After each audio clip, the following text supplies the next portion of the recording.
Coming up on MovieBuff, prepare to fall under their spell again.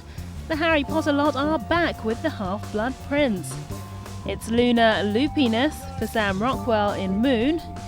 And we turn back time with Mickey Rourke and Winona Ryder in 80s film The Informers. It's been 2 years, Potter fans, but the wizard wait is over. These are mad times we live in, mad!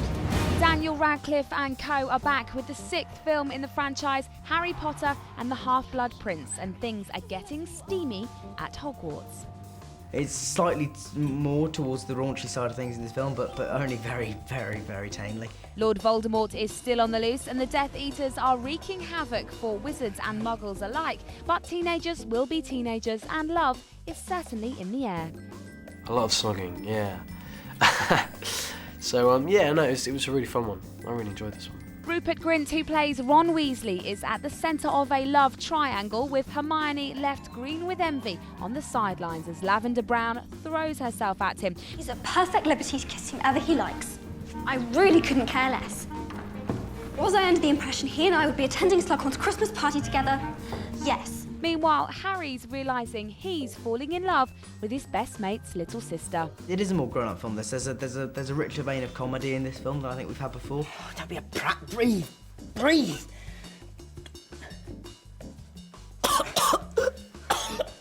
These girls, they're going to kill me, Harry. And also there is, when you've got things like, the dark side of the film with Harry and Dumbledore going to try and destroy Voldemort is something for the hardcore fans of the books will really latch onto that stuff.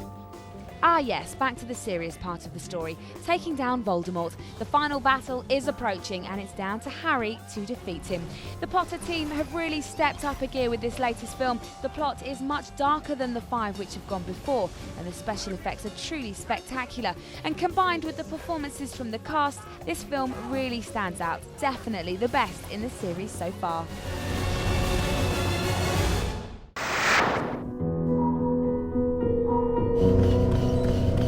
Sam Bell reporting to Central.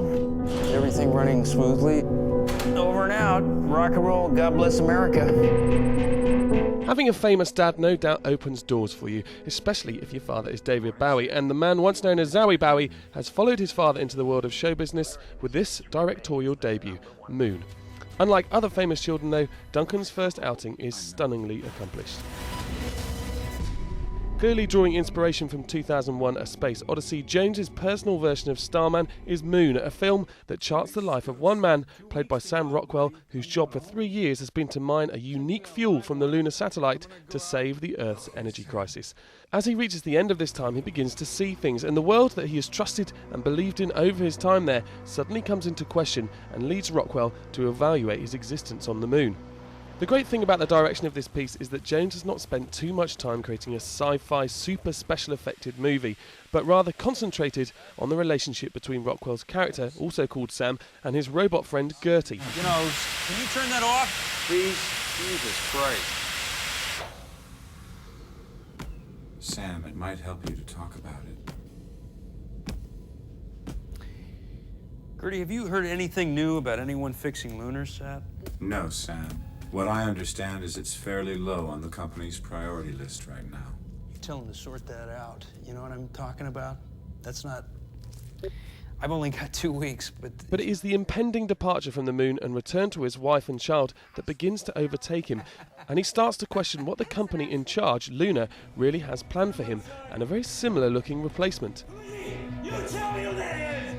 Perhaps you're imagining things. Rockwell once again gives an incredible performance. It still seems strange that he's never been a real contender for an Oscar, but too many times he has played the psychological undercard in films with massive stars, Green Mile being an excellent example. But perhaps the timing of this film's release could be the reason his name is not mentioned next year. I want to go At a time that we are celebrating 40 years since the lunar landings, the film seems to draw on the isolation and confusion felt by those astronauts on Apollo 11. Many of those men had to learn to reevaluate their life, and Moon takes this concept deeper, asking how you would feel spending years in space, not moments. Cleverly mixing psychology, clever cinematography, subtle yet intense acting, and an excellent script, this is more than an accomplished movie for Jones. It's a bit of a tour de force.